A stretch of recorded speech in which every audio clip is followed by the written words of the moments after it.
y a todos, vamos a comenzar este acto de presentación del libro. Mi nombre es Javier Lorenzo, soy el nuevo decano, porque hace 48 horas que he sido nombrado decano del Colegio Profesional de Ciencias Políticas y Sociología y Relaciones Internacionales de Administración Pública. Así que es casi mi primer acto oficial, aunque llevo 20 años trabajando en este colegio.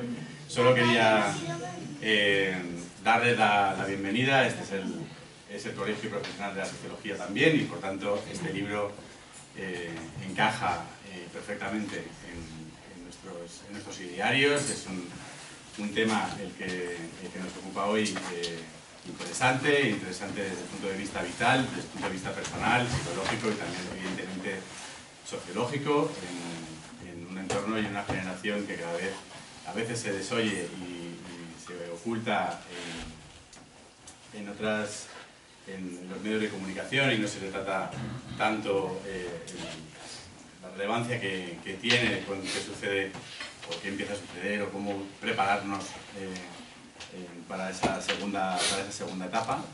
Así que hoy yo no me voy a entretener mucho y creo que las protagonistas de este acto son Carmen Núñez, que evidentemente es la autora del libro, y su compañera, que van a hacer la presentación del mismo y un diálogo, entiendo que entre ellas y también con todos los presentes.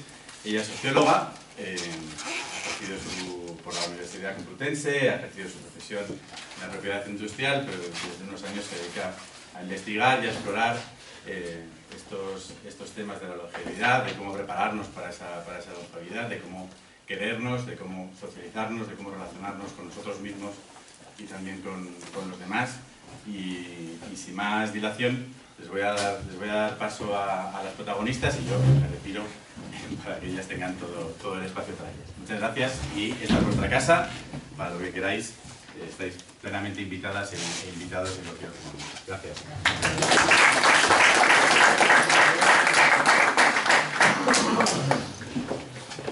Buenas tardes. Hola. Buenas tardes. La belleza cuesta y es la guerra. Para estar guapa hay que sufrir. El glamour duele mucho. Ser bella no es fácil. Juventud, divino tesoro, ni hablar. Vamos, para nada. Comenzamos. Mientras Carmen se sienta, voy a leer así al azar, que no lo tenía nada preparado, una frase que tiene aquí en su libro. Desapruebo la visión negativa de la sociedad sobre la vejez y me dedico a crear entornos donde las personas mayores exploren este tema sin vergüenza ni censura. Buenas tardes a todos. Pues hoy tenemos el placer de contar con Carmen Núñez, una experta en sociología y envejecimiento. Sí, vamos a llegar todos. Con una trayectoria destacada en la investigación y divulgación, sobre todo lo referente al envejecimiento. Es licenciada en Sociología por la Universidad Complutense de Madrid. Es diplomada, madre mía Carmen, pero cuántas cosas has hecho, por Dios, en nueva longevidad y segunda mitad de la vida, y especialista en perspectiva de género aplicada a las políticas sanitarias. Se retiró hace 4 años, ahora, de ser especialista en propiedad industrial. Trabajo que dejó para dedicarse de lleno a recuperar la sociología, ciencia en la que se formó. Allá por los 80, más o menos, ¿no? Tal cual. Y que haces un número, un número. Bueno, ahora entramos en esos detalles. Una amiga mía que no quiere que diga. Bueno, pues nada, si quieres no lo podemos decir así en vacío. Allá por los 80, y que ha recuperado gracias a sus investigaciones y estudios sobre todo el tema del envejecimiento y el edadismo. Tras el éxito de su primer libro, Descubre tu verdadera edad, donde analiza el envejecimiento de manera integral, nos presenta ahora su segundo trabajo.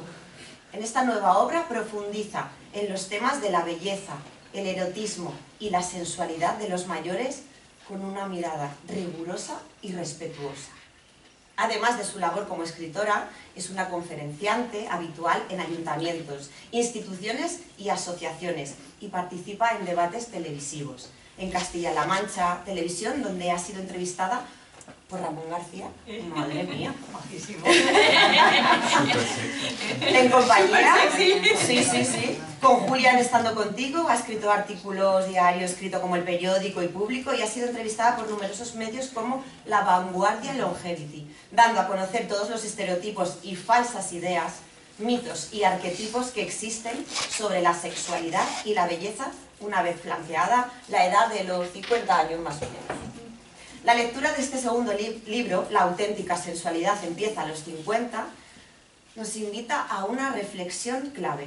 Sensualidad, belleza y erotismo no son exclusivos de la juventud.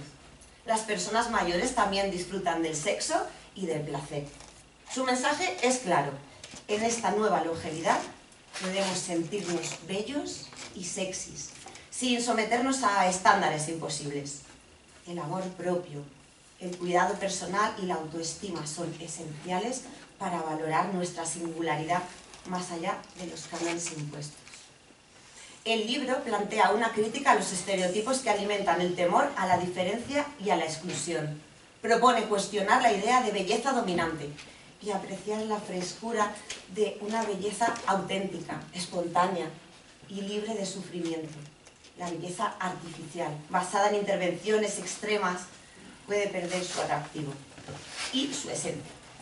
Frente a esto, la autora defiende la democratización de la belleza, un acto de rebeldía que nos invita a entrenar nuestra percepción para reconocer la belleza en lo diverso, más allá de la edad, la raza o cualquier otra característica externa. Así que para abrir el diálogo, planteamos algunas preguntas. Carmen, ¿te parece? Venga. Vale. ¿Qué te llevó a estudiar el tema del envejecimiento y dedicarte a investigarlo?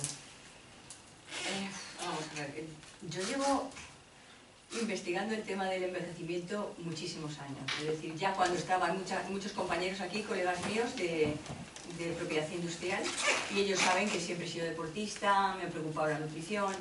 Entonces, yo arranqué con 46 años, con una crisis importante personal, y me levanté una mañana, tenía que cuidar a familiares míos que estaban enfermos, por desgracia, en aquella época, y me levanté una mañana nada ágil, fea y tomando pastillas. Yo tenía 46 años.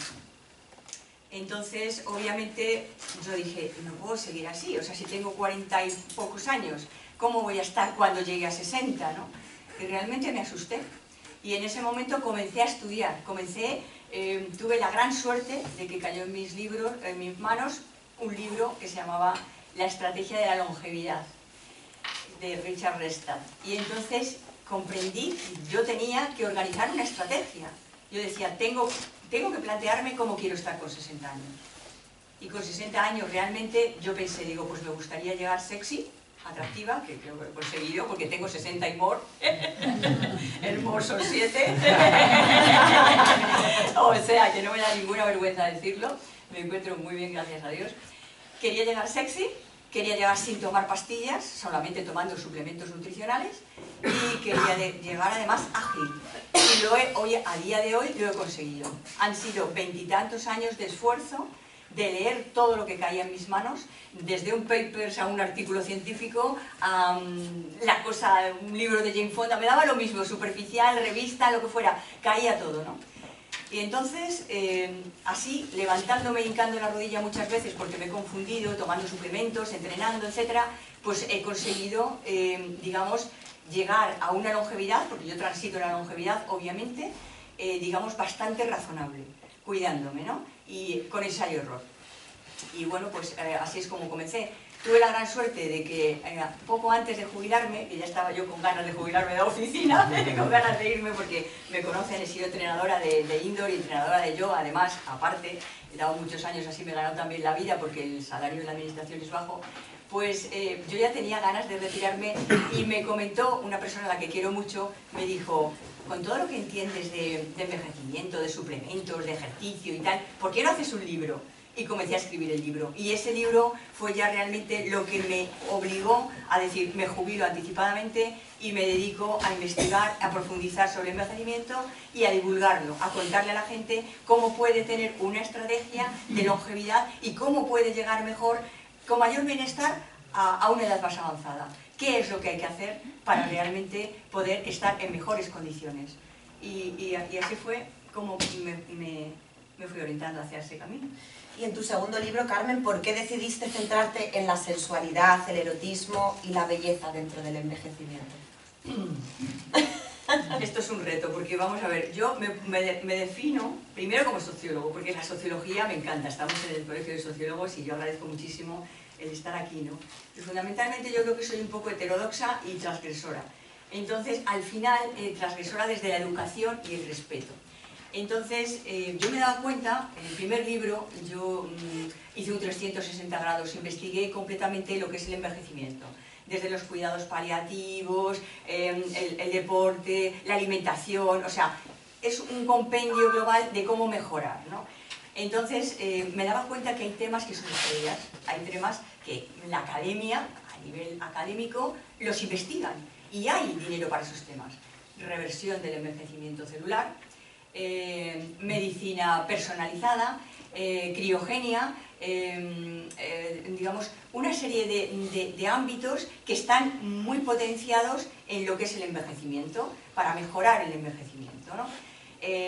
Pero claro, yo decía, hay temas que se comentan mucho, que se trabajan, que se investigan, y sin embargo hay otra serie de temas que no están como más callados, es decir, como más silenciados. Hay un velo sobre ellos, hay mucho mito, muchas falsas ideas, muchas falsas creencias, que era toda la sexualidad del adulto mayor, todo lo que es el erotismo, la sensualidad, que no es lo mismo, sensualidad que erotismo, y además todo lo que es el tema de la belleza del mayor.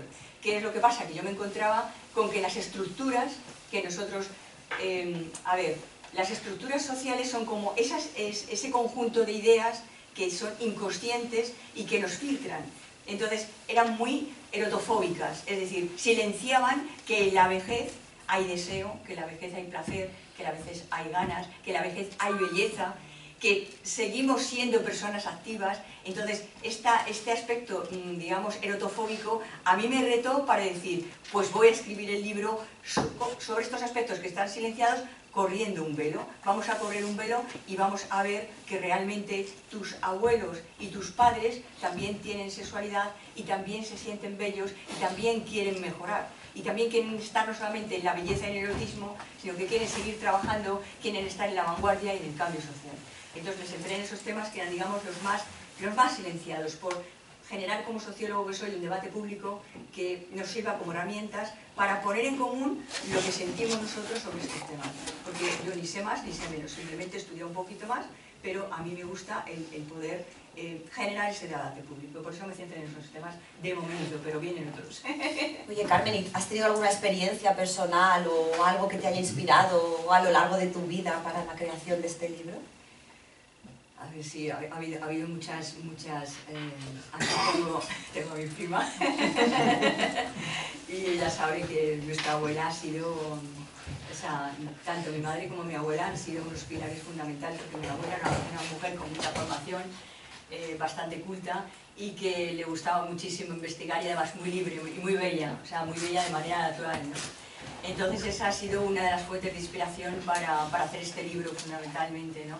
Y luego quedo a cabello, soy postestructuralista, quiero decir, los grandes sociólogos, la formación, este colegio, en los años 80, cuando yo cursé sociología, había grandes maestros, entre ellos estaban, pues, no sé, por ejemplo, estaba Díaz Nicolás, estaba Ibáñez, estaba Carmen Iglesias, Carmen Iglesias ha sido, digamos, la mentora de una de las infantas, ¿no?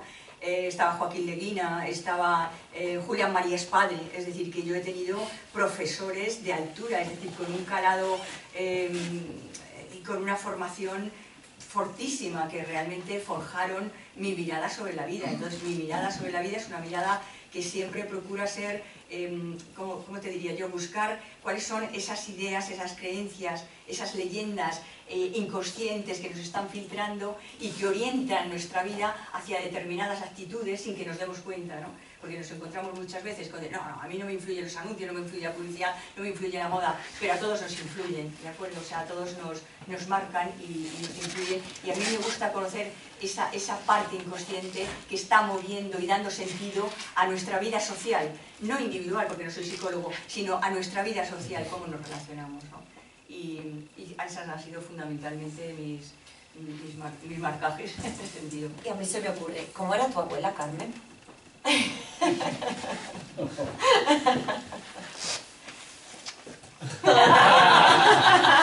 Nacho empieza. La hostia. Era muy culta, era una mujer atractivísima, muy libre, muy independiente, muy luchadora. Mi abuela una vez, para que tengáis una anécdota, con 70 años, vivía de una pequeña pensión de viudedad y entonces nos dice un día, yo voy a empezar a trabajar. Y dije, bueno, la abuela se ha vuelto loca. Y en aquella época, que murió en el 99, ¿eh? Total, que él consiguió trabajar con Vicente Alexander. Trabajó con Vicente Alexander y le leía, él estaba muy viejito, le leía poemas, le transcribía poesía, le acompañaba y tal, y estuvo durante años con él, y de hecho tengo firmado de Vicente Alexander cosas de puño y letra dedicadas a mi abuela, ¿no?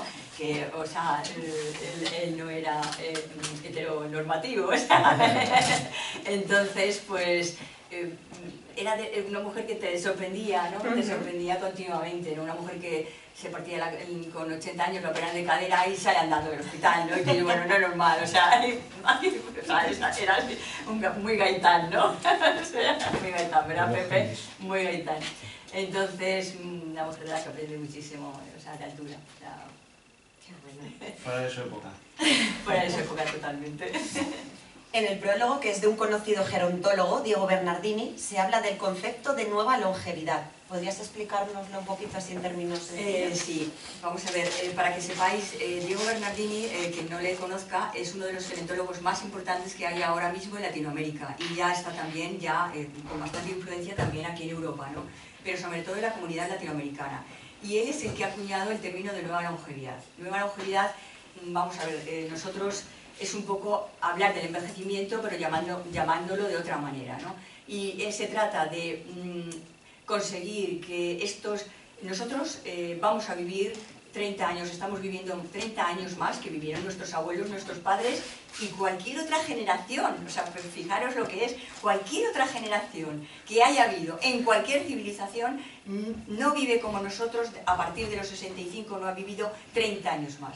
Entonces, ¿qué quiere decir la nueva longevidad? La nueva longevidad supone que en esos 30 años la persona, aunque se jubile, tiene una serie de retos y tiene una serie de desafíos que tiene que afrontar. Entonces, ya no vale jubilarte y decir me voy a la petanca o me voy a la sevillana. No, no. Vale que hay mucha gente que quiere estar en la vanguardia, quiere estar en política, quiere estar en la gig economy, que es trabajando, quiere estar divulgando o quiere estar en actividades verdaderamente trascendentes para la sociedad, igual que la hace la gente madura y lo hace la gente joven. Es decir, que debemos estar considerados al mismo nivel, no como gente ya de retiro en donde estás separado no solamente del erotismo, de la sexualidad, sino de trabajar y de ser útil en la sociedad más allá de cuidar a los nietos o de bailar una sevillana. Y entonces, nueva longevidad supone esa construcción, esa repensar y ese reelaborar cómo vamos a vivir estos 30 años que estamos viviendo y que tenemos entre manos. Pero fijaros bien, os quiero decir una cosa, y esto viene a colación y nos afecta a todos. La nueva longevidad parte del análisis de lo que es el baby boomers. La generación baby boomers es una generación, es mi generación, es la generación que tiene una esperanza de vida. Las mujeres tienen 86 años de esperanza de vida y los hombres 82. No os asustéis los hombres jóvenes, cuidado porque esto está cambiando. Pero a donde quería llegar es que la esperanza de vida, tal y como los investigadores ahora mismo señalan, gente, por ejemplo, María Blasco Margüende, que la habréis oído últimamente, que es una de las investigadoras del Centro Nacional de Investigaciones Oncológicas que hay aquí ahora mismo, pues ella tiene un libro que se llama Morir joven con 140 años. Quiere decir que las esperanzas de vida del ser humano es de hasta 120 años, es bastante razonable. Y se cree que ya ha nacido la persona que va a vivir hasta los 120 años, las personas que van a poder vivir hasta los 120 años. Pero he leído un paper hace relativamente poco, un artículo científico, que está avisando de que la longevidad, la esperanza de vida se ha frenado. ¿Por qué? En las nuevas generaciones. Porque la vida que llevan, es decir, la alimentación, la comida procesada, ultraprocesada, la falta de ejercicio, el sedentarismo, está haciendo que esa vida, esa esperanza de vida, empiece a cortarse. Y esto es preocupante. Por eso de ahí que mi target, aunque ponga 50 en el libro, es un target de ser pedagógico y comentar a nuestros jóvenes, a nuestra gente joven, que se tiene realmente que cuidar de una manera muy seria si quiere llegar en buenas condiciones a la última etapa de la vida. ¿Por qué? Porque el envejecimiento, sí o sí, hoy por hoy, tal y como está la ciencia, es decir, el envejecimiento celular y el envejecimiento orgánico comienza sistemáticamente a partir de una determinada edad. Y es inexorable. Es decir, tengo amigos jóvenes que entrenan conmigo en el gimnasio y me dicen, 30 años, yo voy a llevar, igual que estoy ahora. Yo le digo, amigo, no, porque el viejo, aunque ya llama a la puerta, y tú intentas frenarle, pero el deterioro celular y orgánico, hoy por hoy, aunque se está investigando la reversión celular, hoy, por lo menos la gente del barrio, nosotros, es decir, los de clase media para abajo, no tenemos las mismas posibilidades que está teniendo la gente más pudiente, que está pues ahí con transfusiones, con células madre, etcétera, que podrá ser realidad, pero hoy por hoy no lo es. Con lo cual el envejecimiento existe y hay que prepararse desde muy joven para que esa esperanza de vida no continúe disminuyendo. Precisamente te iba a preguntar eso. ¿Por qué titulas al libro La auténtica sensualidad empieza a los 50? ¿Es a los 50 o no es a los 50? Que me queda poco. Entonces quiero ir haciéndome un calendario a ver si... Vamos a ver. Me lo voy a pensar. ¿Está la línea en los 50? ¿No está? No. Vamos a ver, os he dicho antes que era un poquito heterodoxa y transgresora, ¿no? Y lo soy. Esto es un guiño al estereotipo. Es decir, sabía que todos ibais a pensar, hombre, Carmen, que a los 20 se está mejor, y a los 30, a los 40. Pues no. O sea, no. Vamos a ir en contra, o sea, vamos a ir un poco en contra del estereotipo. Es decir, todos tenemos en la cabeza la idea inconsciente de que cuando se es joven se tiene una mayor potencia, una mayor fuerza y un mayor disfrute. Pero el placer, la sexualidad, las ganas y la vitalidad se pueden mantener aunque tengas un envejecimiento, ¿de acuerdo? Entonces esto era una especie de guiño al estereotipo. ¿Por qué? Porque, mirad, uno de los nuestros, el gran Ortega y Gasset, hablaba de las creencias, ¿no? Entonces, nosotros no sostenemos las creencias. Esto es un error. Las creencias nos sostienen a nosotros. Es decir, las ideas, los pensamientos inconscientes, están dentro de nosotros y no nos damos cuenta. O sea, nos influyen, nos llegan de alguna manera, ¿no? O sea, nos llegan... en ese sentido, ¿no? Y entonces yo creo que tenemos que darnos cuenta de que pasada la franja de los 50 no nos pueden separar, ni divorciar, ni aislar de todo lo que es sensualidad, erotismo y belleza. Y luego, honestamente, para mí, y desde mi experiencia personal ya, y en charlas que he tenido con gente en los ayuntamientos y en los pueblos, etc., hay una cosa que creó Lars Thorson, que es la gerontotrascendencia, que quiere decir que a medida que vas cumpliendo años te vas dando cuenta realmente de que la vida es finita, de que hay que entregarla en algún momento. Yo tenía un primo, el hermano, que decía a mí que vengan a arrebatármela, pero de cualquier manera te das cuenta de la brevedad y que desdramatizas los problemas, comienzas a darte cuenta que es preferible disfrutar todo lo que puedas dentro de un disfrute, como decía Epicurio, de placeres naturales y razonables, ¿no? Sin pasarnos a los extremos, y yo creo que esa trascendencia la va dando los años y un conocimiento, digamos, más situado, una experiencia, una prudencia, ¿no? Epicurio decía, es imposible, si llevas una vida honesta, prudente y justa, es imposible que no lleves una vida placentera, ¿no? Y entonces yo creo que realmente ese momento de la trascendencia, de darte cuenta de que la vida hay que entregarla, te hace disfrutar mucho más de los momentos de la vida y de todo lo que nos ofrece y de la suerte que tenemos de estar vivos un día más. Bien. Por eso se llama así el libro. Perfecto. Sensualidad y erotismo. ¿Qué diferencia hay? Este es un tema que yo espero que ya después del libro y ya con las entrevistas por radio contigo No hagas spoiler, Carmen. ya sé que de esto yo muchas veces me he dado cuenta, no sé si a vosotros os pasa, pero o sea, ¿conocéis la diferencia entre sexualidad, erotismo y sensualidad? ¿La conocéis? Cuando hablamos de estos temas decimos, nos metemos como un cajón desastre. ¿Es lo mismo o no? No es lo mismo, ¿verdad que no? Bueno, vamos a un poquito a diferenciarlo. Así estoy en el libro bien explicado, pero bueno, y aquí para encima lo hablamos. Yo creo que la sexualidad fundamentalmente todo tiene un nivel biológico, ¿no? Somos máquinas biológicas. Entonces vamos a pensar en nosotros como en una especie de robot, de ordenador. Entonces el Harvard es esa parte que se refiere a los órganos de reproducción, ¿no? O sea, macho o hembra, a la testosterona y a los estrógenos, ¿no? Entonces esa parte biológica, instintiva, que es la sexualidad, es la que nos une además con las otras especies, es la que tenemos ese instinto para reproducirnos y que realmente la especie continúe.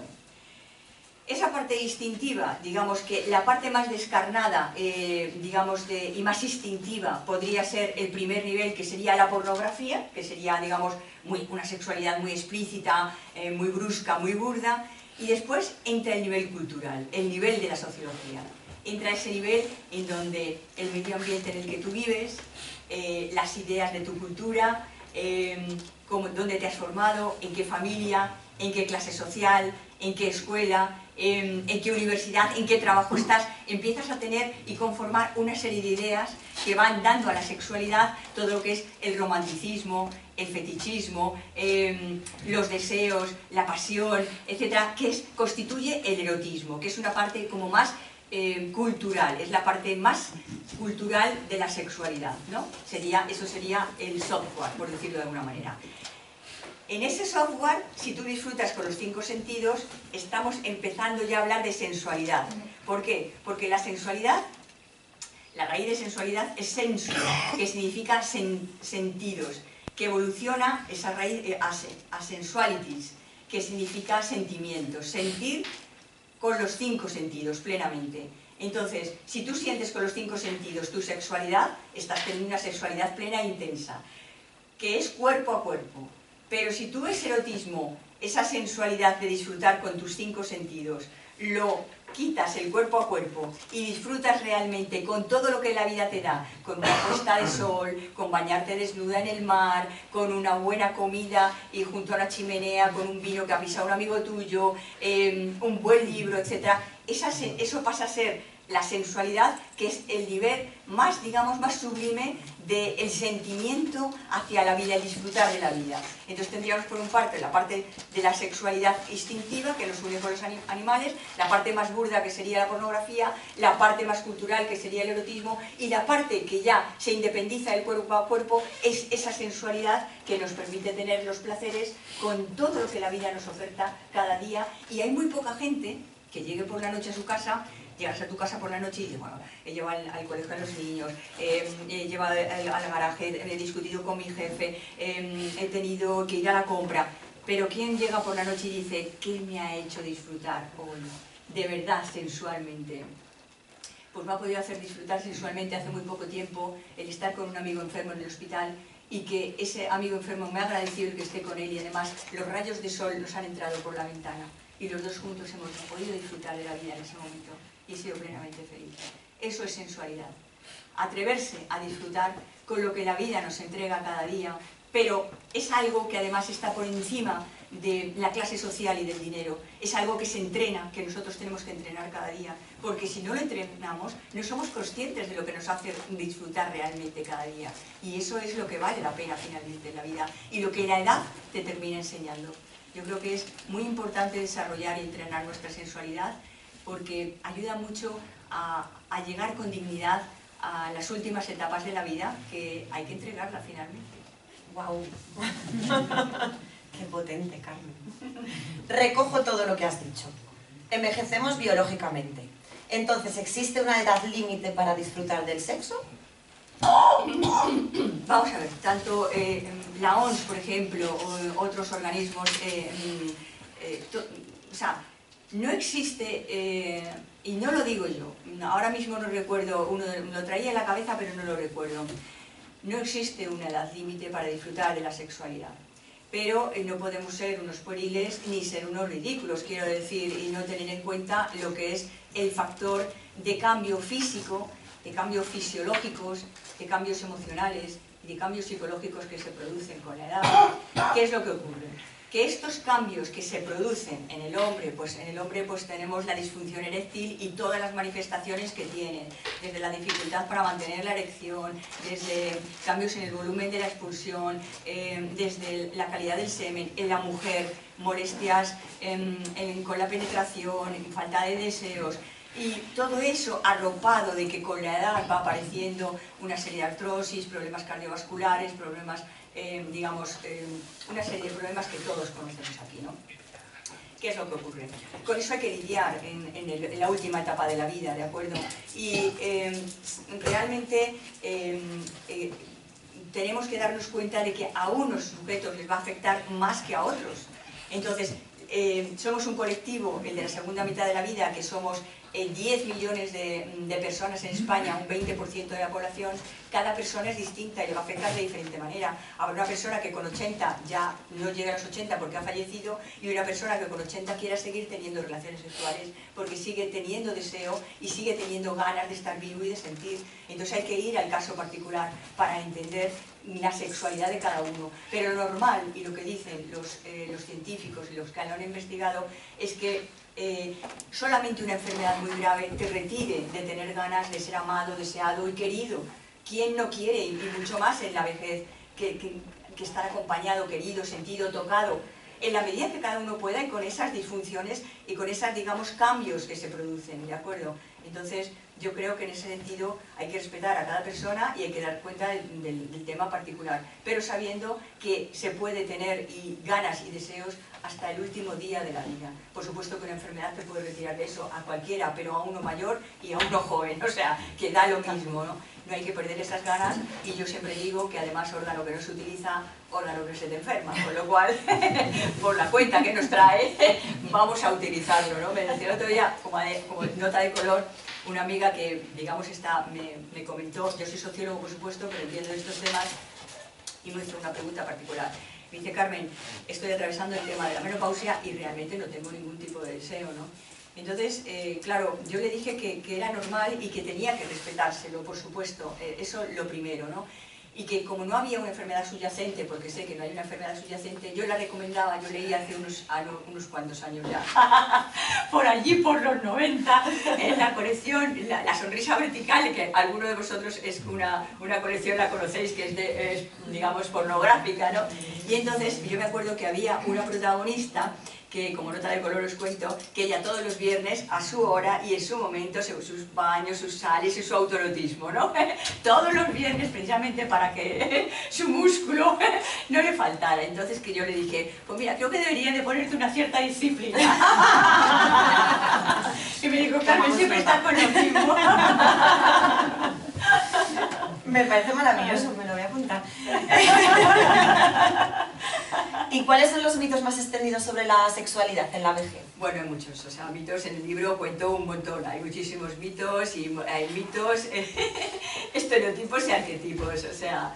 Pero bueno, aquí, digamos que como el libro se llama, digamos que parece que es más o menos como más orientado a las mujeres, sí. He tenido, digamos, el gusto de hablar de uno de los estereotipos que va referido al hombre, ¿no? Por también hacer un discurso, digamos, que nos incluya a todos, ¿no? Porque yo creo que en realidad se trata de que los géneros nos entendamos a nivel sexual, que es lo más importante, ¿no?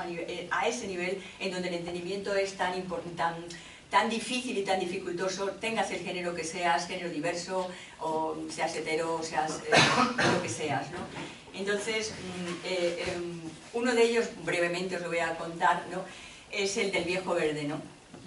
El viejo verde es un estereotipo muy interesante, y además es muy poco estudio académico sobre este tipo digamos, de arquetipos, ¿no? El viejo verde representa la masculinidad ridiculizada, ¿no? La masculinidad de la que uno se... el viejo verde es un señor, voy a contaros primero, Verde Esta viene de viridis, que significa vigor. En latín significa viridis el vigor de las plantas verdes, ¿no? Y viene de Virgilio, en la Eneida, habla de Caronte. Caronte era el barquero que llevaba a las almas al ultramundo, ¿no? Al reino de Hades. Entonces era un barquero muy viejo, pero muy potente y muy fuerte. De hecho, se le pinta con musculatura y, claro, él tiene que remar y atravesar el lago Estigia para llevar al ultramundo a los mayores, ¿no? A los que han muerto. Entonces, viridis, en esa época grecolatina, significaba un hombre mayor que tenía potencia para trabajar y que todavía estaba activo, ¿no?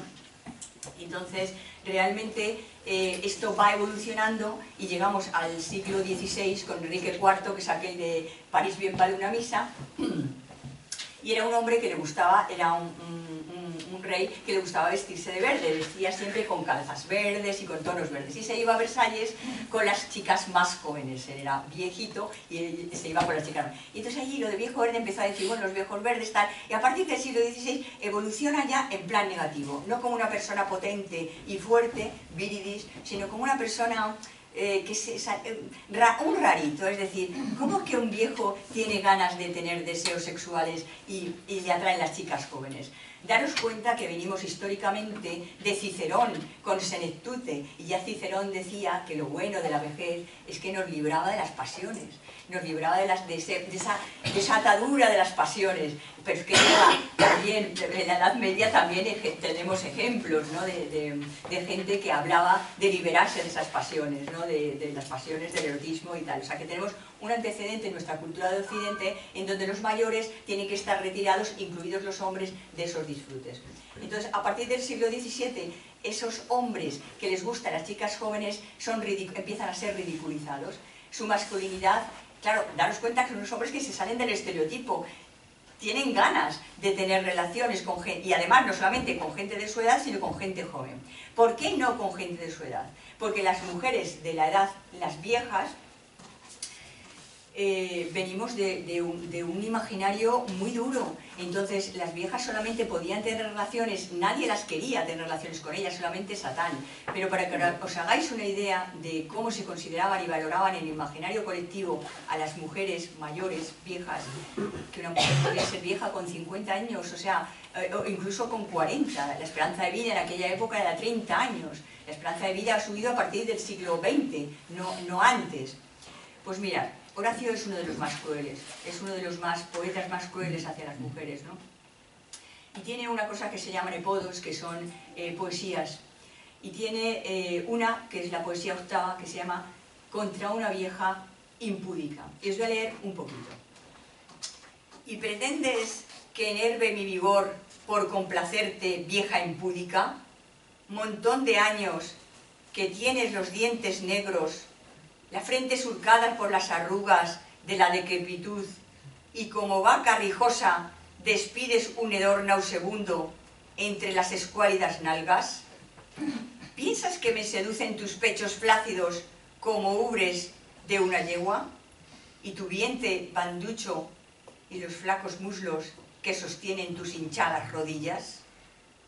Este es un poema de uno de los importantes, de Horacio, en el 65 a.C. con Augusto. Así eran tratadas. Esto es lo que nos...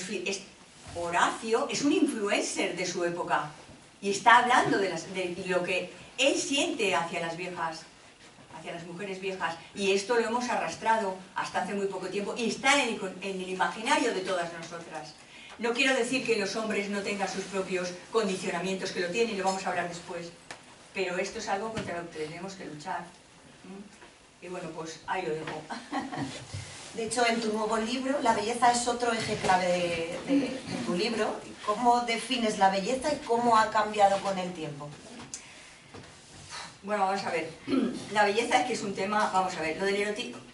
Obviamente, cuando negocié con la editorial, pues...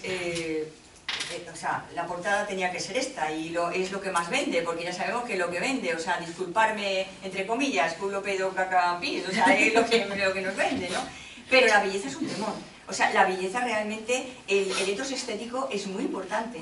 Daros cuenta que la mujer ha sido siempre valorada, deseada, querida, amada, colocada en un puesto de trabajo a través de su imagen estética.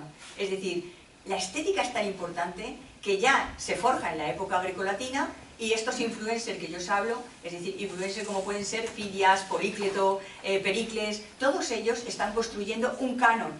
De hecho, Polícleto escribe un canon que no nos ha llegado, pero sabemos cuáles eran sus elementos.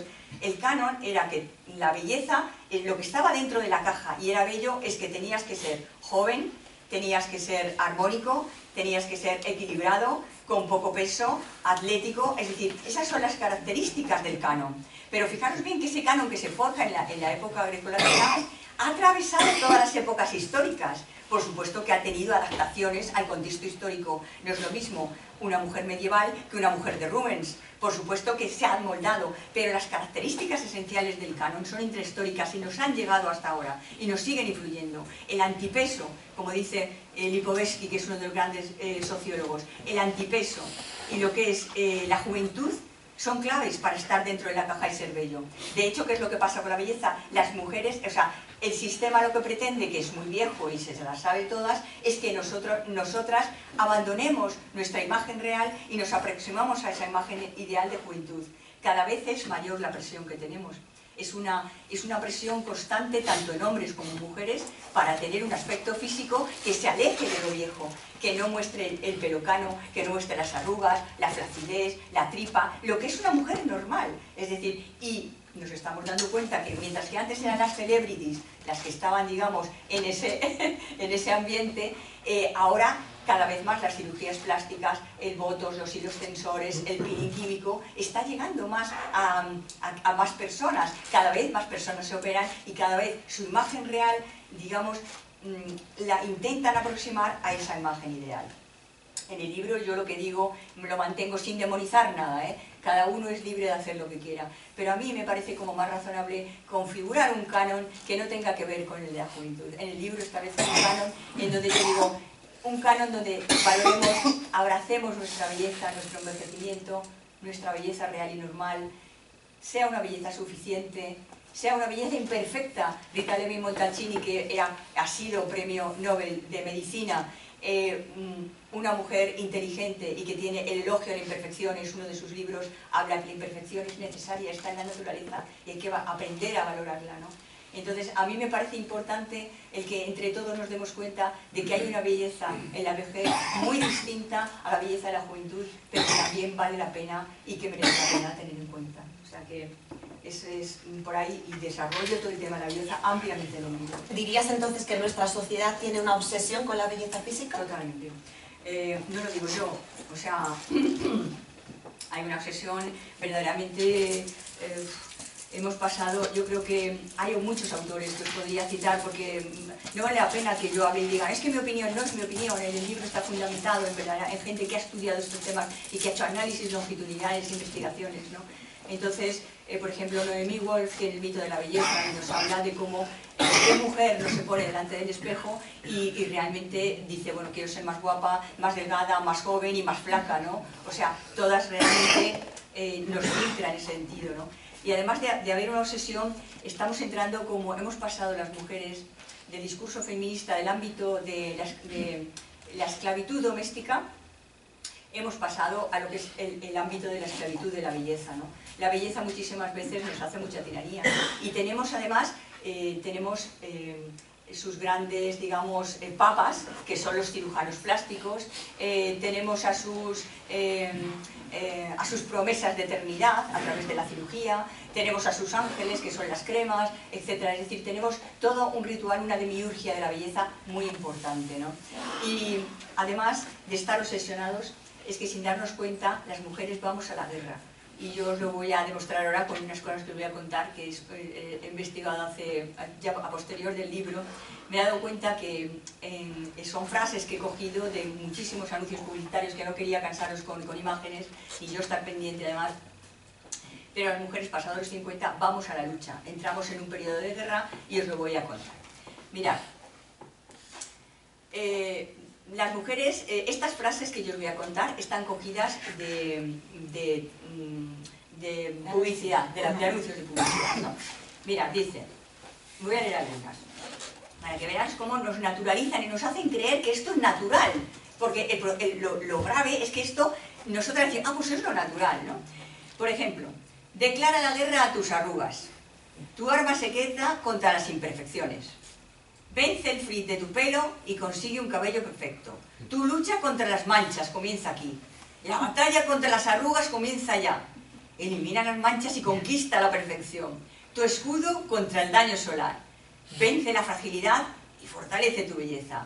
Defiende tu piel y gana la guerra contra el tiempo. Pero son muy listos los publicistas. Entonces ellos, bueno, esto empezamos a creernos, empezamos a ir a luchar y bueno, vamos a intentar no ser viejos y tal. Pero se dan cuenta, vamos a seguir profundizando y vamos a seguir intentando dar una base científica a esto. Vamos a dar una base científica. Entonces hacen otros anuncios y dicen, probado clínicamente con resultados visibles. Innovación dermatológica para tu belleza. Resultados respaldados por la investigación y la ciencia. Tecnología avanzada para el cuidado de tu piel. Fórmulas científicas para una transformación total. Estudios clínicos que avalan cada uno de nuestros productos. Belleza basada en la evidencia científica. Fijaros bien, lo que han naturalizado, le dan una base científica y entonces tú ya te lo crees. Dices, joder, es que esto, es que tengo que ir a por ello. O sea, es que yo no puedo ser así de fea, es normal, con estas ojeras, con este pelo, con esta tripa, con esta falta de músculo, ¿no? O sea, ¿cómo me van a querer a mí? Pues sí, te pueden querer. Y el que no, como yo le digo, como dice mi café, que un es... Bueno, pero convivimos en esta guerra, convivimos con la guerra, el ámbito científico y la magia, amigos. La magia siempre existe. A mí que me encanta, porque cuando te dedicas a analizar estas cosas te quedas pasmado, porque dices, bueno, yo es que no sé cómo me he creído tantas cosas hasta ahora. Total, que ahora me dicen cualquier cosa y yo digo, espera, ¿verdad? Mentira. A ver, bueno, es lo que te da la sociología, te hace un poco ser... poner en duda todo, ¿no? Entonces viene esta otra parte de la magia, ¿no? Que dice... Belleza al instante, resultados que impresionan. Transforma tu piel en minutos. Efectos visibles desde la primera aplicación. Rápido, eficaz, impecable. Tu solución express para una piel perfecta. Eficacia comprobada en tiempo récord. Cremas que actúan mientras tú duermes. El poder de la cosmética al instante. Entonces, pero bueno, o sea, entonces yo hablo con la muy y no, sí, me dicen amigas, no, sí, yo sé que no hace tan rápido, pero bueno, yo me la compro porque, pues te lo has creído, por si acaso, te lo has creído y encima está la base científica, ¿eh? Lo dicen los científicos, amén, que estamos en una carrera sociología de las mejores que hay aquí, lo digo para la gente joven, ¿eh? De las mejores porque te ayuda a pensar y entender, da sentido a la vida social, da sentido, te hace entender cómo funciona la vida social y la sociología. Perdón que os dé este mitin ahora, pero es que es una María frente a las ciencias como la matemática, la biología y tal, pero es una ciencia maravillosa que te permite entender desde otro ángulo la vida y además como ponerte arriba y decir, me voy a quitar los prejuicios, que nunca te los quitan, luego dices, jolín, tengo muchísimos, pero te ayuda un poco a quitarte como esas falsas creencias y esos mitos, ¿no? Bueno, que yo me enrollo mucho. Sí, pero no pasa nada, estamos encantados, Carmen. Vale. ¿Cómo afecta esta obsesión a los hombres? Esta pregunta es súper interesante y además me encanta que me la hagas porque de verdad que mirad, yo creo que un discurso de género, el discurso de género feminista, yo creo que los hombres os habéis dado cuenta que cada día está cambiando más, es decir, que un discurso en donde no se incluya a todos los géneros, al género, digamos, a los hombres, a las mujeres y a cualquier género diverso, es un discurso que no tiene sentido, no lo tiene, ¿no? Entonces, a los hombres, por supuesto que los hombres están condicionados por los estereotipos, por estas falsas ideas y por estos mitos y estos tabús, igual que las mujeres. Lo que pasa es que en otro sentido, mirad, para que, así brevemente, para a ver si puedo, para que os hagáis una idea. La mujer, como os he dicho antes, siempre se nos ha valorado por la imagen, por el aspecto físico. Desde Freinet, o sea, el mito de Freinet, yo no sé si lo conocéis, pero bueno, no lo voy a contar porque si no me enrollo mucho por ahí. Pero desde la época grecolatina siempre se nos ha valorado por la apariencia física. ¿Esto qué ha generado? Ha generado una categoría psicológica que es la de la comparación. Las mujeres siempre se han comparado con ellas mismas, con ese canon ideal, fuera el que sea, siempre con el canon ideal, con esa belleza ideal. Tú dices, bueno, ¿me parezco o no me parezco? Ojo, parece que no, parece que soy un poquillo fea. O sí, soy muy guapa y no me importa el canon. Se ha comparado su imagen ideal con la imagen real, ¿de acuerdo? Después se ha comparado con las otras mujeres. El elemento de comparación con las otras mujeres es muy importante. ¿Por qué? Porque ha generado un elemento muy importante que es la rivalidad entre las mujeres, que ha impedido muchas veces la sororidad entre las mujeres, es decir, el trabajo en equipo entre las mujeres. Fijaros si es importante. Y luego está esa comparación con el hombre. ¿Me mira o no me mira el hombre? Y aquí entra el condicionamiento del hombre. ¿Por qué? Porque el hombre está condicionado por otras cuestiones. Históricamente, ¿cómo se le ha valorado? Que traiga dinero a casa, que vaya a la guerra, que proteja, que sea fuerte, que no llore. Y esos no son condicionamientos para el hombre. Habrá hombres que no quieran estar condicionados de esa manera y que digan quiero ser más sensible o de otras formas. Ellos también están condicionados. Y hoy en día están igualmente condicionados por la belleza y por la presión de la belleza estética, por el etos estético como estamos nosotras. De hecho, cada vez hay más hombres que quieren estar guapos, que utilizan cremas, que van a hacerse la depilación, que les cuidan el peso, que quieren estar musculosos, que si no tengo músculo no soy atractivo. Están condicionados igual. Cualquier género en esta sociedad en la que vivimos está presionado por por esta sociedad que realmente busca ese consumo y ese beneficio y mantener esa parte de sostenimiento de esta sociedad en la que vivimos. Hablaremos después de eso. Carmen, en tu libro hablas de democratizar la belleza. ¿Qué significa democratizar la belleza? Es un concepto que está dentro de la nueva longevidad y que a mí me gusta mucho, porque yo cuando hago charlas como estas, cuando doy conferencias, al final saco a la gente y pongo a dos personas frente a frente para que jueguen un poco. Y entonces les digo, ¿qué ves de bello? Dime 5 elementos que veas de belleza en la otra persona. Y si vierais la dificultad que hay, o sea, hay muchas dificultades. Yo tengo que intervenir para que la otra persona diga elementos de la belleza de una persona normal. ¿Esto qué quiere decir? Que nosotros, yo la primera, valoro un tipo de belleza. O sea, ¿a quién no le gusta Jennifer López? ¿O a quién no le gusta Brad Pitt? ¿O ese tipo de belleza tan exuberante? ¿Qué es lo que ocurre? Estamos tan acostumbrados a ver ese tipo de belleza en tantísimas imágenes que tenemos desde que nos levantamos a que nos acostamos, que cuando ves al portero de tu casa, que es un chico normal, al conductor, a la panadera, es que no siento nada, no siento, es como con la sensualidad.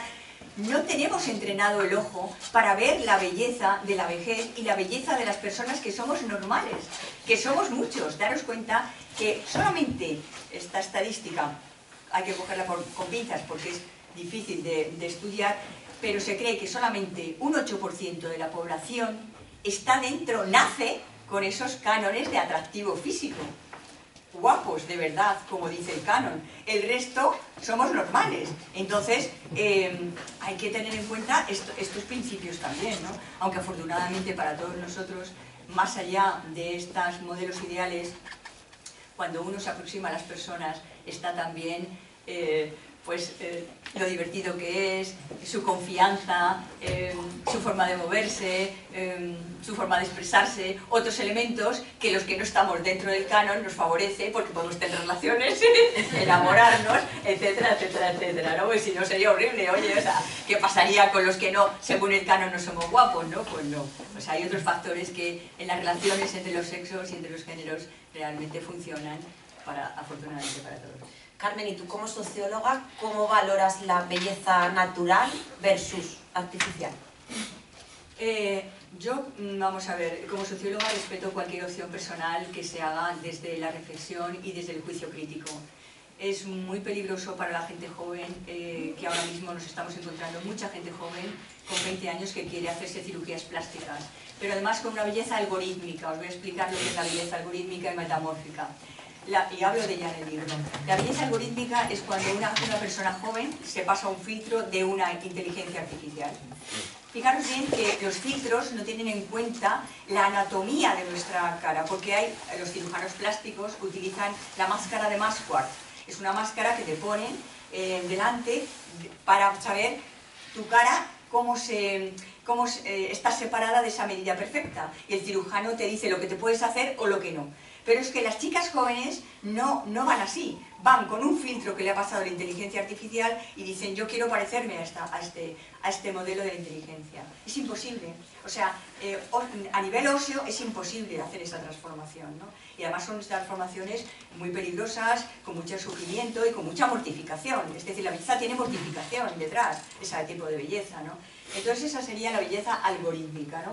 Y luego la belleza metamórfica son esas bellezas que habéis visto que los labios se engrosan, unas caderas muy grandes, un pecho enorme, que son un esperpento realmente y que ya llama la atención por lo raras que son ese tipo de bellezas y porque al ser humano le gusta visualizar como la mujer barbuda en el siglo XIX, no el hombre, esas cosas, ¿no? Entonces lo vemos de esa manera.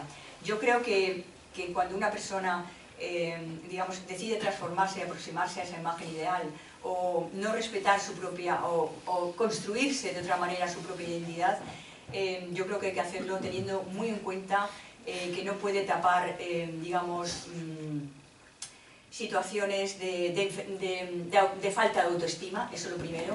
Tiene que tener en cuenta cuál es su economía y valorar muy mucho los riesgos que tiene esa cirugía y quién los hace. Es decir, eso también necesita de un análisis y una reflexión para dar ese paso, dónde te metes, con quién te metes y esa transformación hacia dónde te lleva, si merece o no merece la pena, ¿no? O si realmente merece la pena aceptar este nuevo canon donde la imperfección, lo normal, es realmente lo que tenemos que valorar y celebrar entre todos, ¿no? Da miedo, ¿no? Da miedo, sí. Y vamos todos hacia eso, ¿eh? Porque el sistema es muy viejo, es muy pellejo y nos orienta a todos hacia eso, sí, sí. Si pudieras darle un consejo a tu yo más joven sobre este tema, ¿qué le dirías? Yo a mi yo más joven le diría que la vida es una maravilla, o sea, que abrace las imperfecciones, que abrace tranquilamente la vejez, que se cuide, que haga ejercicio, que coma sano, que guise en casa y que se dedique a amar y a relacionarse con las personas, a tener honestidad y a acostarse habiendo hecho la tarea lo mejor posible. Y si por lo que sea no ha sido muy bueno, que a veces no sé, uno no lo es, tienes la oportunidad de serlo al día siguiente. Y creo que eso es lo que realmente merece la pena en la vida, dedicarse a amar a la gente que tienes alrededor y una vez más, como he dicho antes, tener la suerte de estar vivas un día más. Para cerrar, yo sé que sí, pero ¿hay algo más que quieras añadir? Bueno, yo no voy a dejar las preguntas, pero luego quiero hacer unos agradecimientos. Yo siempre quiero terminar con una frase de Albert Camus, que a mí me gusta, de un libro que se llama El verano. ¿Por qué doy esta frase? Porque a mí me ha ayudado, a mí me ayuda. Cada vez que la recuerdo digo, ay, Dios mío, es que me gusta esta frase, venga, Carmen, ponte las pilas y para adelante, ¿no? Y la frase la digo de memoria, ¿no? Dice así, dice, en mitad del invierno más profundo, encontré finalmente dentro de mí un verano invencible. Y eso es lo que tenemos que buscar todos, nuestro verano invencible. O sea que eso es. Una pregunta.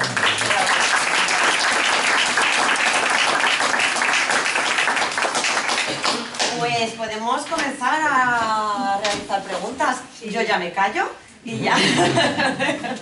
Hacerme preguntas, lo que se me ocurra, de manera ¿Quién quiere espontánea. empezar? Por allí, Carmen. A ver, mira aquí. Sí, adelante. Primero, agradecerte, es que me ha encantado, me he quedado absolutamente hipnotizado de verdad, porque me encantaría poderlo escuchar otra vez más para poder profundizar en todo lo que has dicho. Muchas gracias, lo primero de todo.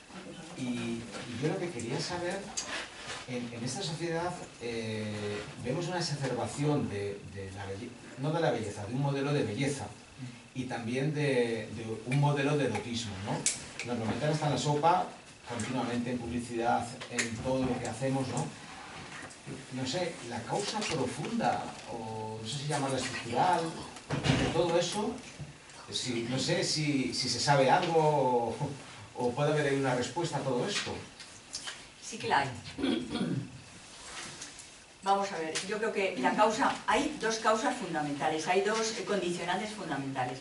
Uno de ellos es la economía. Nosotros vivimos en un sistema económico hiperconsumista. O sea, lo puedes llamar capitalismo, patriarcado, o sea, como lo quieras denominar. Pero la economía es muy importante. O sea, realmente... la industria del culto al cuerpo es una industria muy potente que además incluye dentro de ella a muchas otras industrias.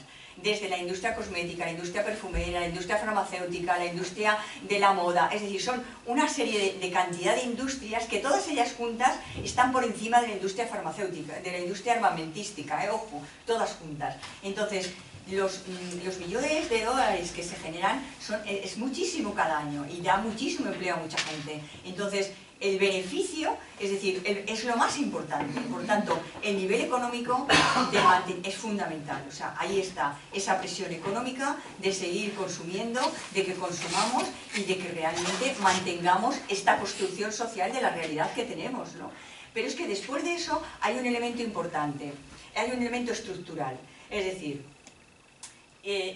hablar de control social a veces es como muy manido, pero el elemento estructural quiere decir que de alguna manera, si las personas están preocupadas por ser bellos, por ser atractivos, por tener un vestido bonito, por ser más guapa que la otra, por ponerme el botox, por a ver si digo más, a ver si... Realmente permite que el medio social en el que vivimos esté más tranquilo y no nos dediquemos a problemas estructurales. ¿De qué índole? Por ejemplo, pensiones. Es un tema importante que hay que tratar. Cuidados paliativos al final de la vida, por ejemplo. Es decir, la soledad de los mayores, otro de los problemas importantes. La falta de empleo en los jóvenes, otro problema importante. Es decir, los problemas estructurales no se tratan. El sistema, digamos, es muy tokenista. Es decir, el sistema lo que busca realmente es que cualquier elemento que sea disruptivo y que pueda crear conflicto lo coapta y lo convierte en algo. Por ejemplo, la palabra empoderamiento o inclusión ya no valen para nada, porque ya lo utiliza todo el mundo. O sea, ya son como token, es decir, como muestras de, como que sí, lavar la cara, ¿no? ¿Por qué? Porque procura que las personas estén entretenidas en cosas pan y circo, en el pan y circo, que no se traten los problemas realmente que importan en la sociedad, el cambio climático, la pobreza que hay, la gente que cruza en pateras hacia el problema de la inmigración. O sea, todos ese tipo de problemas es mejor no tratarlos. Entonces, si tú distraes a la población en algo que nos interesa tan profundamente como ser guapos y bellos, esos otros problemas estructurales no generan conflicto. Y además, como tenemos una sociedad que es muy particularista y muy individualista, que ha fragmentado los individuos, esas uniones que había antes en función de tener unos ideales revolucionarios, ya actualmente ya nadie cree en eso.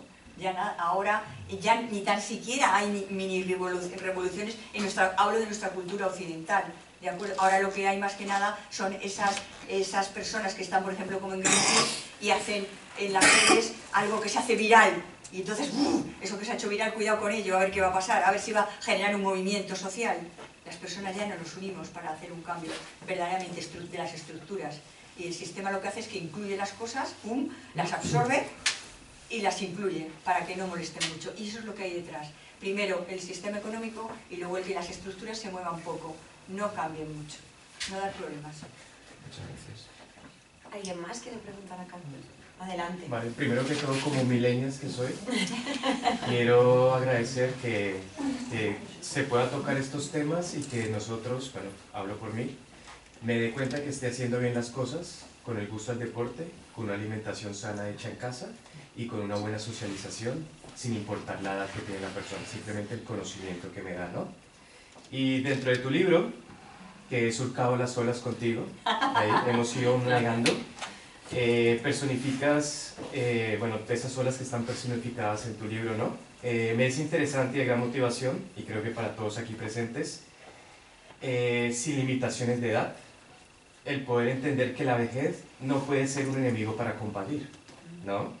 Y quería que nos aconsejaras y nos dieras una visión y nos recomendaras a todos aquí presentes cómo Baudrillard explicó el nivel de la hiperrealidad, ¿no?, en su obra Cultura y Simulacro, y además cómo podemos reivindicarnos en esta etapa tan natural de la vida. A ver, vuélveme a hacer la pregunta.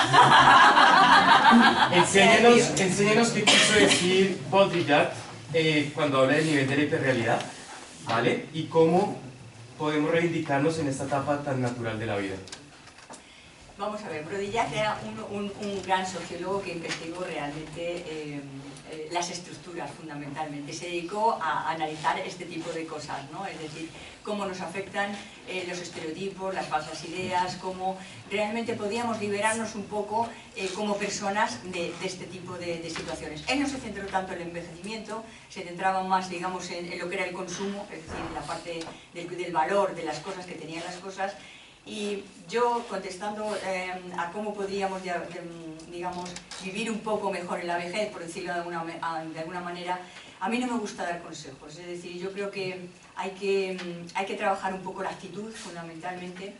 Y para mí, la actitud positiva ante la vida es fundamental. De hecho, hay estudios científicos, como por ejemplo de Becca Levy, en Yale, que es una investigadora de Yale, que dice que una actitud positiva en la última etapa de la vida genera 7 años y medio más de vida, ¿de acuerdo? Entonces, dicho esto, la actitud no es algo que se haga de la noche a la mañana. Yo he empezado diciendo que yo he tardado 20 y tantos años en ser la que quería ser, de manera consciente. Entonces, démonos tiempo para poder envejecer, encontrando nuestro propio camino, porque yo como sociólogo no le voy a decir a nadie cómo lo tiene que hacer. Cada uno tiene que encontrar el camino, uno será más zen y otro será más científico, cultural, pero hay que encontrar el camino para en la vejez, cuando nos llame el viejo a la puerta, enfrentarlo con temple. Y el envejecimiento se produce en escalera, es decir, no se produce paulatinamente, sino no te das cuenta, sino que de pronto llegas a los 60 y tantos y haces pum pum, tienes un descendimiento y te das cuenta de que has envejecido. Entonces, en esa escalera es donde yo digo, hay que aprender a mantener la escalera y decir, no voy a seguir bajando más. Y además voy a intentar subirla un poco. Eso es lo que yo recomiendo y eso es lo que Baudrillard se orientaba en otro sentido, en el sentido de, digamos, profundizar sobre todo en que poner en duda muchas veces lo que nos dicen y lo que nos cuentan, sobre todo los medios de comunicación, los agentes difusores, el Instagram, el Facebook, las películas, ponerlo en duda y aprender a utilizar nuestro juicio crítico de una manera constructiva y siempre yo siempre digo con la alteridad, teniendo en cuenta no solamente nuestra propia existencia, que es muy importante, sino también todo lo que nos rodea, que es también fundamental recuperar ese cuidarnos los unos a los otros y entregarnos los unos a los otros. Por allí, José Luis. Sí, una pregunta difícil. Estás dando unos flashes de juventud, de vejez, pero realmente la vida es una secuencia, una transformación constante desde que vas naciendo hasta que envejeces y vas envejeciendo más y más y más. Y lo que hace la persona es decir, mira, yo estoy ahora aquí y lo que tenga mañana no sé cómo será y me despreocupo porque es un problema que no lo puedo resolver. Y lo que hay que hacer es prepararse para que la cosa vaya progresando bien, pero es una progresión que tú eres incapaz de resolver, igual que el paro. ¿Cómo resuelves el paro? Pues es más fácil comprar una crema porque esa crema va a crear empleo por aquí y por allá, pero ¿cómo creas? ¿Haciendo funcionarios? ¿Cómo hacer el sanchismo? Estoy de acuerdo. El envejecimiento es progresivo y bueno, lo que hay que procurar es, lo que te digo, tener una estrategia y llegar de la mejor manera posible. Y que Virgencita, que nos ayude la Virgen, sabes el que pueda. Bueno, ¿qué más? Más preguntas. Cualquier pregunta que se os ocurra, de verdad que lo agradezco porque es un feedback por allí. A ver, si hoy en día estamos todos súper influenciados por las redes sociales, ¿no? Incluso la gente más joven. Y has hablado del envejecimiento y de la parte, sobre todo, de que es una guerra en la parte comercial, por las cremas, pero tanto para la mujer como para el hombre. Y hay una parte que has dicho lo que tú le dirías a tu yo del joven. Pero ¿qué pasa si se lo tendrías que inculcar a tu nieta o a la niña que hay ahí delante? De manera que lo entendiese. Porque no es algo sencillo. Las preguntas las trae. Vamos a ver, yo es que me encanta además esta pregunta porque, vamos a ver, yo es que además tengo este target de 50 para adelante y es que yo digo que no. O sea, yo ahora mismo hablaba con el decano de hacer así aquí en el colegio, una pedagogía para gente tan pequeña. No se me había ocurrido lo de hacerlo para lo infantil.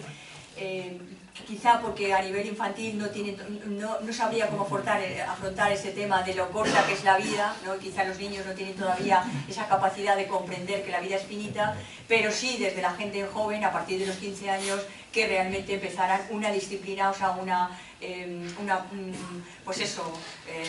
asignatura que tratara cómo envejecer bien, ¿no? Y en qué condiciones y qué es lo que hay que hacer, ¿no? Esa pedagogía yo creo que está pendiente y no se me había ocurrido, por supuesto, hacerlo a niños tan pequeños, pero me parece muy original y creo que quizá también sería importante. Se me había ocurrido, pues eso, empezar aquí con los estudiantes, haciendo ese curso que estamos armando entre Manolo y yo, para poder realmente empezar a tratar los temas del envejecimiento desde muy, muy temprano. ¿Alguien más? ¿Alguien más? ¿Queréis alguna pregunta más? Vamos, dale. No sé si voy a meter en un charco bueno, salimos y si lo voy a saber expresar. Salimos mojados. A ver cómo lo digo. Venga. Yo tengo sensación, esto ya al borde de los 60, ¿no? Vamos a ver, que por un lado la generación, ya no tengo mis padres, ¿no? Pero hablaba con ellos mucho de todo esto, ¿no? Y digamos que la generación con más años, de nuestros padres, abuelos y demás, ¿no? Podían tener una visión muy más limitada de lo que es la sexualidad, la sensualidad, más ligado con un concepto, vamos a decir, puramente vital, físico y demás, ¿no? Y muchas veces en charlas, en conversaciones, intentar explicar a veces o abrirles la mente para el concepto más profundo, porque yo he percibido detrás de lo que hay en tu libro, de lo que tú dices, también porque como persona te conozco como amiga, ¿no? Pero hay para mí una espiritualidad, diría, en esa belleza, en esa sensualidad, hay una humanidad profundísima. Más allá del concepto, vamos a decir, puramente, no quiero decir la palabra brutal, pero de ese concepto primario, instintivo, reptiliano, de fuerza, poder, sometimiento, ¿no? O sea, hay algo realmente espiritual en lo que planteas. Y si con generaciones anteriores había una dificultad para entender esa profundidad y esa riqueza que hay en la sexualidad, en la sensualidad, yo me encuentro cuando, por ejemplo, bueno, aquí que hay algunas personas de propiedad industrial, ¿no?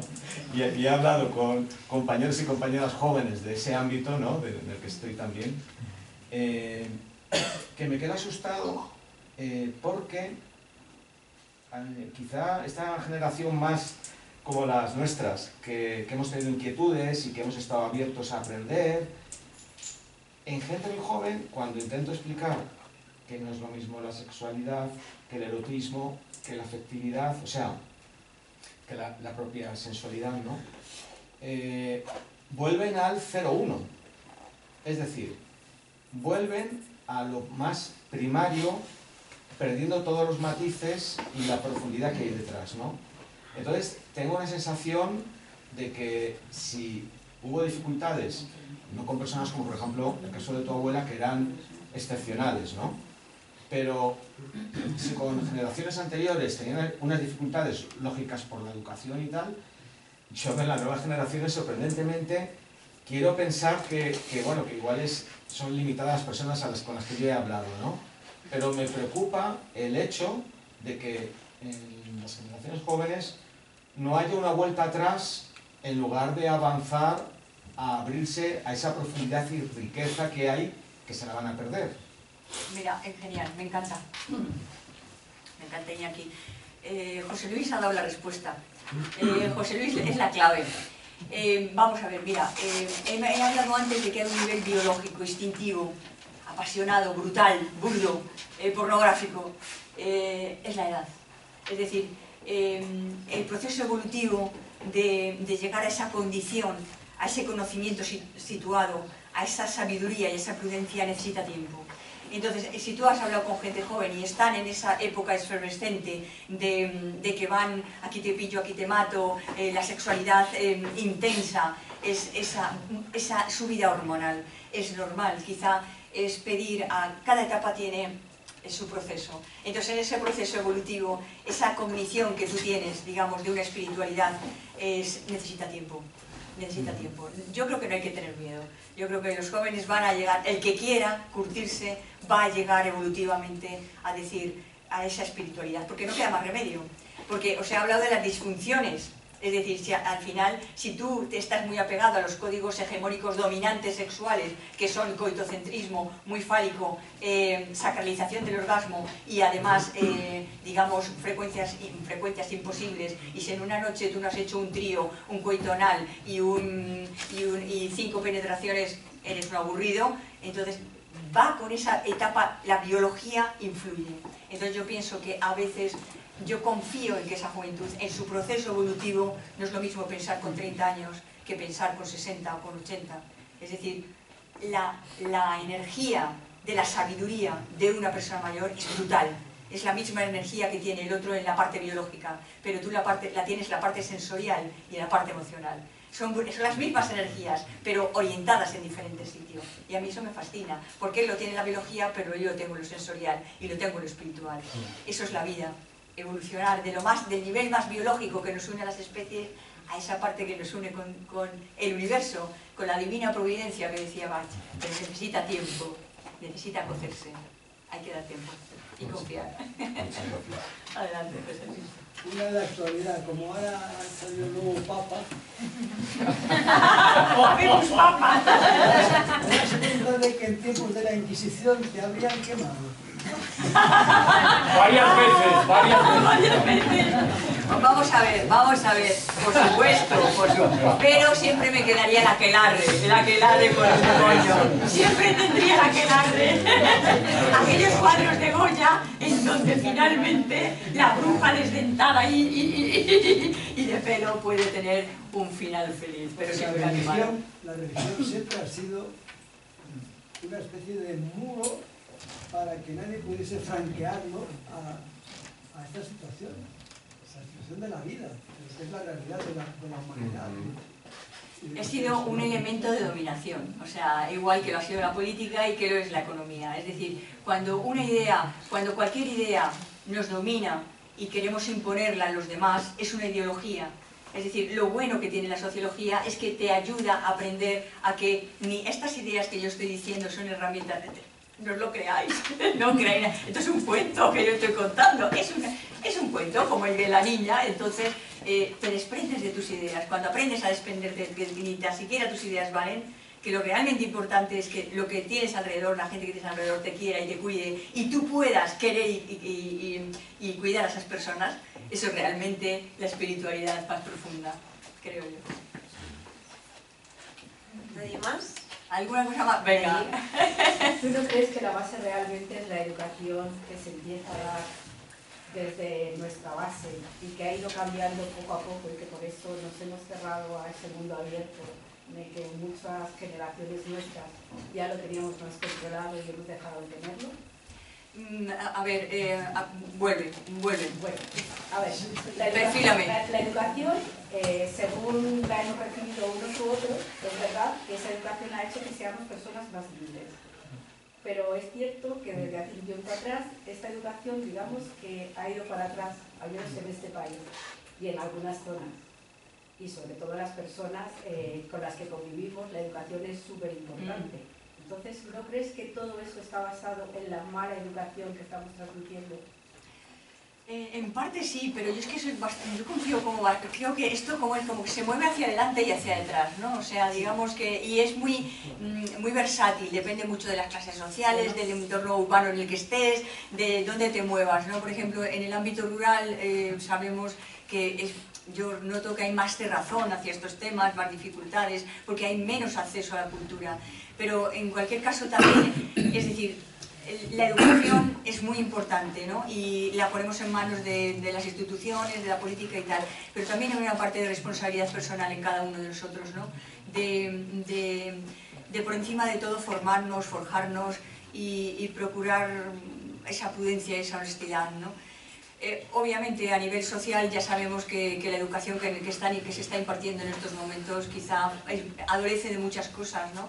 Y fomenta sobre todo esa educación en esos estereotipos de belleza, de sexualidad muchas veces exagerada, hipersexualidad, ¿no? Que lo sabemos, pero bueno, realmente las utopías, combatir, o sea, la utopía es muy difícil, ¿no? O sea, de Tomás Moro, encontrar aquella isla utópica donde todo el mundo se llevaba tan bien, se quería, es difícil. Entonces estaría de cada uno de nosotros, pasando a veces de nuestros políticos, que son los mismos perros con distinto collar, y de saber que además el dinero está concentrado en muy poca población. El número de personas en las que está concentrado el dinero a nivel del planetario es muy pocas personas. El resto vivimos en umbrales de clase media para abajo, en el barrio que yo llamo en Instagram, ¿no? En las redes, ¿no? Desinformados. Desinformados completamente, ¿no? Entonces, procuremos entre nosotros hacerlo lo mejor posible y yo creo que bueno, hacer este pequeño granito de arena de esta educación sobre envejecimiento, de digamos, poder hablar entre todos nosotros de estas cosas, ¿no? Que es lo verdaderamente importante, de manera espontánea, ¿no? Adelante, Carmen. Quería saber por qué piensas que hay menos acceso a la información sobre este tema ahora mismo, porque ahora en plena época, en la era digital, mi generación lo que más oye es que tenemos acceso a todo lo que queramos y me ha llamado la atención que tú comentes que es justo lo contrario, que hay menos acceso ahora. No, me he explicado mal o no he sabido decirla. Yo creo, vamos a ver, vivimos en una época, digamos, hematológica, es decir, esto circula como la sangre, o sea, hematológica, no, yo creo que no es que tenemos acceso a todo y todos podemos decir lo que nos dé la gana cuando queramos y en cualquier momento de nuestra vida, porque tenemos esa libertad, esa aparente libertad, ¿no? de hablar y decir, pero mira, te puedo asegurar que el 90%, y creo que me quedo corta, de los contenidos son vacíos. Esto lo dice Lipovetsky, la era del vacío. La mayoría de los contenidos no tienen mucho sentido, ni mucha reflexión. Son críticas, el uno critica al otro, el otro pone miedo al otro, el otro se ha operado, el otro viene para pasar. Son contenidos que se repiten continuamente, que hay muy poca creación. Pero sí, eso sí, tenemos la libertad de decir lo que queramos. ¿Qué libertad es esa? Ninguna. Es decir, vale, pues lo digo y aquí no importa a nadie, o sea, Dios ha muerto y a nadie le importa, o sea, Nietzsche, quiero decir, o sea, que en ese sentido somos muy libres y además el hombre neoliberal, del neoliberalismo actual, solamente rinde cuentas a sí mismo, no, eso es lo que él se cree, está rindiendo cuentas a toda esa parte inconsciente de la que no analiza y la que no se da, de la que no percibe, no percibes, porque fijaros bien, esto que yo os he contado, si no analizas en profundidad no lo ves realmente, no te das cuenta. De hecho tengo amigas y compañeras que a mí es que no me influyen estos anuncios, no influyen, claro que te influyen, igual que no te estás dando cuenta, ¿no? Entonces tenemos mucho acceso a mucha información, pero tanto acceso a tanta información, llega un punto en que tú te preguntas, ¿dónde está la verdad? Mira, hay un filósofo ahora importante que se llama José Carlos Ruiz y tiene un libro que se llama Elegantes, y hay muy poca gente que se dé cuenta de que al final hay que valorar tu poco espacio, el poco espacio que tú tienes, y en ese poco espacio que tú tienes tomar una decisión y mantenerla. Y no decir, no, es que si tomo esta decisión tengo aquella y aquella y aquella y me pierdo esto y esto, y entonces te vuelves loco. El sujeto elegante es el que realmente valora 4 o 5 factores importantes de su vida, toma una decisión y la mantiene y la saca adelante. Y en ese sentido yo con mi pareja he aprendido mucho porque él es muy así. Entonces, quiero decir, tenemos tanta posibilidad de decir tantas cosas y tanta información que llega un punto en que dices, pero bueno, si hasta hace nada los huevos eran buenos y ahora son malos, pero si el vino era el resveratrol y era bueno y ahora resulta que me lo tengo que quitar, no puedo tomar ni medio vaso, ¿dónde está la verdad? ¿Por qué? Porque la investigación científica la base científica, las investigaciones que se están haciendo ahora son tan poco rigurosas, tienen tan poco cohorte de gente y tan poca, digamos, son tan poco longitudinales que no valen, son hipótesis que se plantean y casi que se demuestran. Es decir, la investigación científica académica ahora mismo es muy pobre. Entonces, ¿dónde está la verdad? La verdad está en que tú desarrolles tu juicio crítico y te manejes en un ámbito pequeño, ¿entiendes? Y no tan abierto a tantas posibilidades como nos da el sistema. Porque al final, a veces la gente no se compromete con otra persona porque, joder, si me comprometo con esta, me pierdo aquella, me pierdo la rubia, me pierdo la morena, me pierdo la rosa, vivimos en un mundo a veces absurdo y demasiado amplificado, con demasiada amplificación. Hay que reducirlo un poco. Muy bien. He dicho. Pues sí.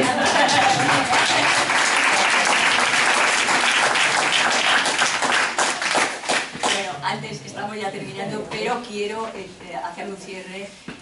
Primero dando las gracias a todos los que estáis aquí, porque sé que es fuerte, yo sé lo que es ir a una reunión, aparcar un coche, coger el autobús, ya sé, hoy es viernes y me apetece una cerveza con un amigo. Gracias a todos de corazón por venir aquí. Pero quería hacer un agradecimiento también a otras personas. Quería hacer, lo primero, a mi marido Manolo.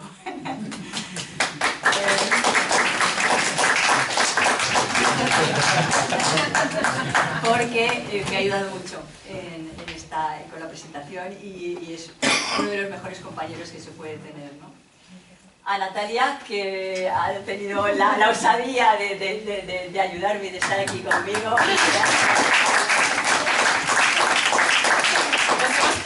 Hoy, Os habéis puesto cara hoy. Nos hemos conocido hoy. Yo pongo de pie. Y a mi hija Rocío, que me ha regalado este vestido.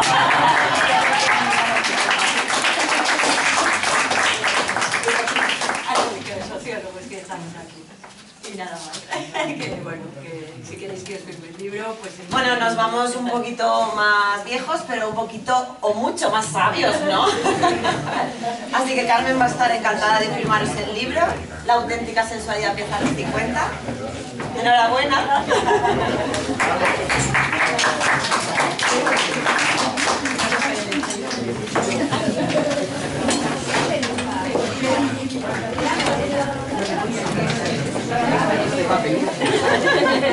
¿Le pasa igual?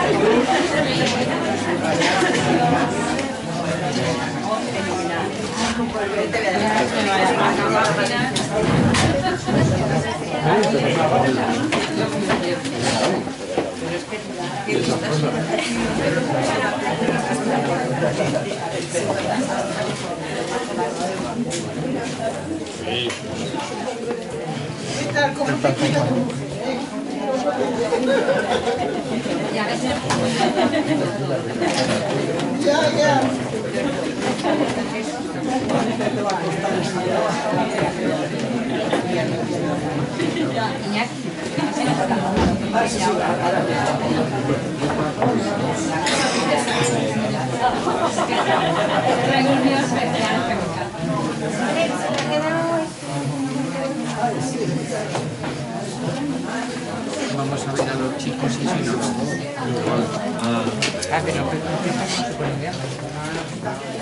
Hola, Rocío. Que hoy hago yo, ¿no? ¿Qué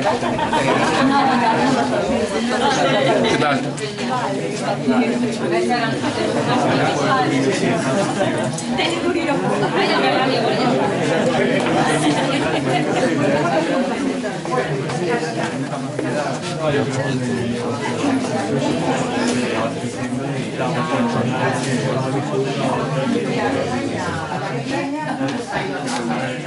Bueno, pero lo cambié el otro día, no sé cómo y luego una manera de algo. Yo creo que la manera de algo.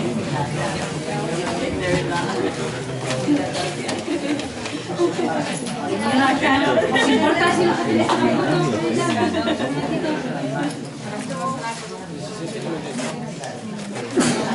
Pues tú pones los 95. Sí. Claro, vale. ¿Dónde está mi padre? Se me ha ido mi padre.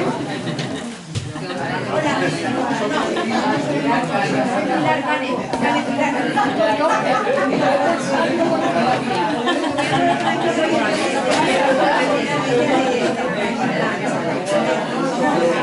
gracias, muy amable. Se la manda a Carmen y que luego llamarse a ti. Se la manda a ella.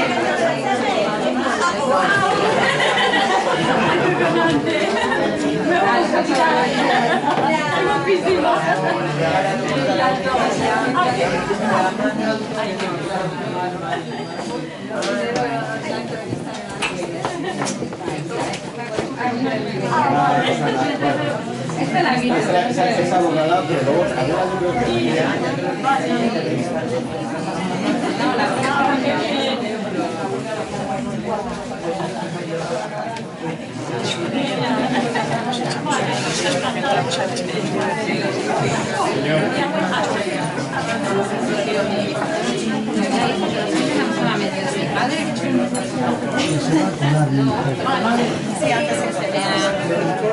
No me ha dicho te espero fuera. No me ha dicho te espero fuera ni nada. Nada. Me alegro que... Pues te pasa a ti, un libro, ¿sabes? Que voy a saludarla y ya está, ¿no? Padre, oiga, además de que tengo que llegar a casa para hacerle la cena de niños. Tienen 12 años los niños.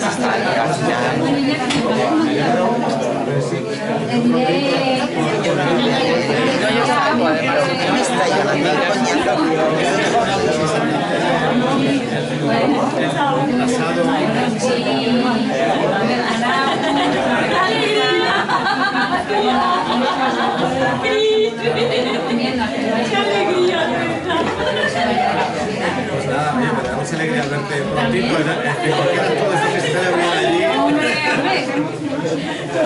Iré cuando pueda. Mira, cuando se jubile el Estrella, lo mismo que se ven los acuerdos, no se me va de la olla, y bueno, chicas, que sigáis bien, dar recuerdos por allí a toda la gente. A mí me queda todavía. Vale, nada, recuerdos por allí. Sí, vale. Nos queda otra.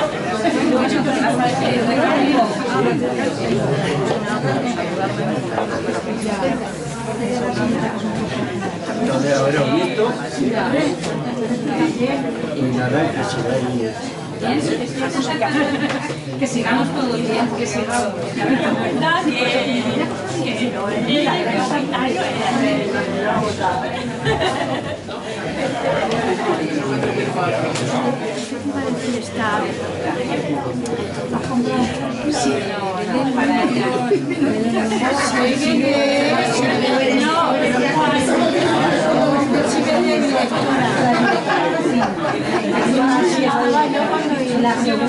Era ella, ¿no?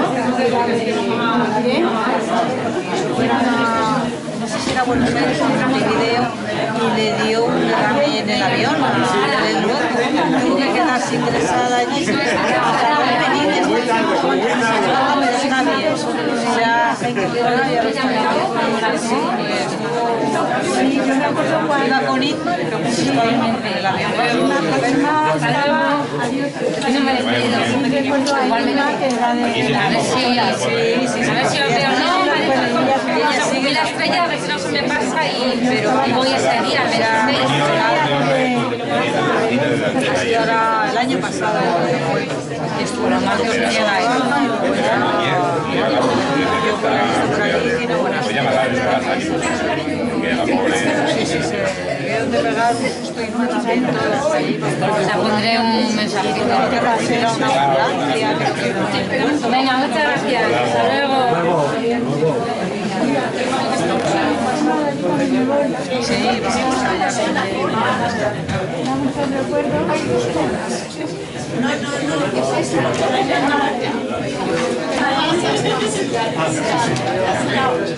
Espera, vete por aquí, es que yo creo que si van a las personas.